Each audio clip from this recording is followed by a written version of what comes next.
Hi guys, welcome back to Tutorial Millennials channel.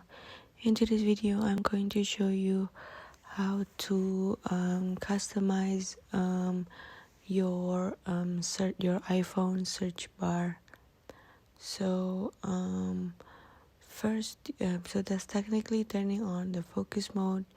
So first you turn on the focus mode. So go to focus mode, and then you can choose. So for example, I tap high. And then you can see there that my search bar has a emoji, and you can also customize your emoji by just adding the focus mode. And so that's it. I hope this video is useful, and thank you for watching.